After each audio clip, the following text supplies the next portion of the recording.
Ninja X Show. Today's topic, Lobo video game comparison.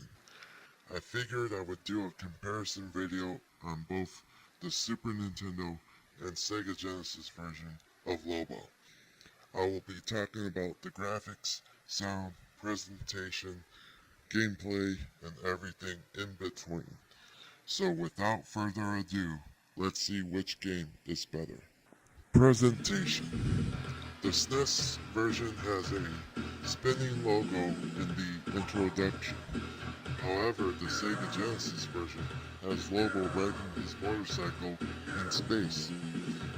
Lobo's voice goes better with the Genesis version of the intro than the SNES. So, the intro is kind of a tie. But the cutscenes, I'm going to give it to the Sega Genesis version because the flames on his cycle actually animate. The SNES version doesn't. Sega Genesis wins presentation.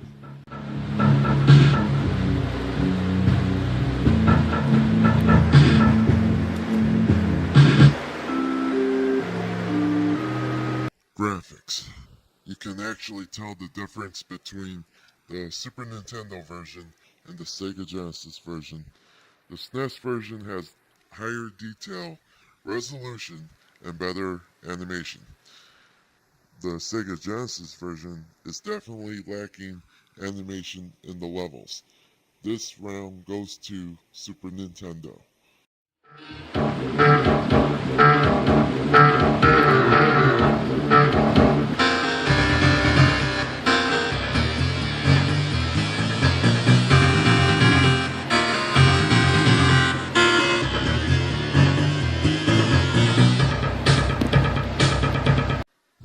Sound.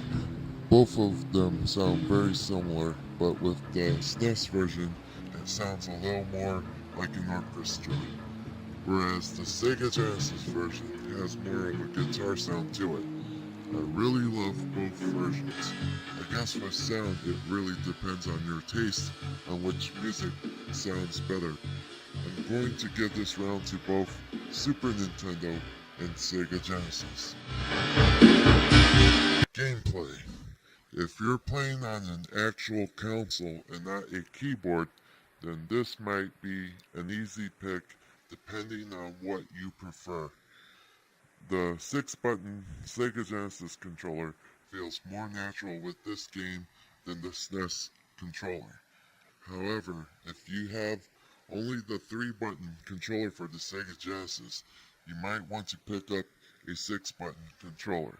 But if that's a little too pricey and inconvenient for you, then stick to the SNES version.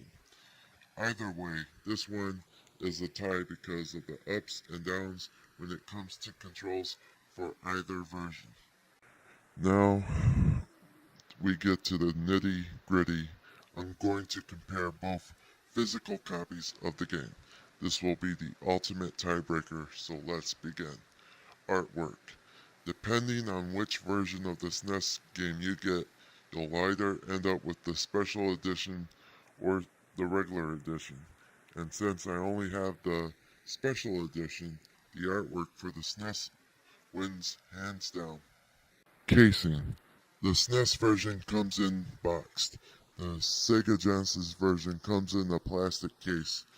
Sega Genesis wins this round. Booklet.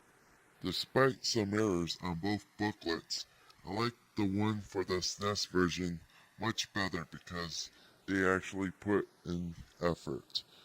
It doesn't feel cheap compared to its Sega Genesis counterpart. SNES wins this round. Cartridge. The SNES version feels so cheap, even the printing looks faded. The Sega Genesis version is superior even though it's obviously using a casing from another Sega Genesis game. The printing on the Sega Genesis looks more glossy and authentic, unlike its SNES counterpart. The casing for the SNES cartridge is actually some cheap, easily removable plastic, and it shows. Sega Genesis wins this round. That's 5 points for Sega Genesis and 5 points for Super Nintendo. You can't go wrong with either version. I suggest playing both if you're a die-hard Lobo fan. That's all I got to say. Until next time, say no to drugs.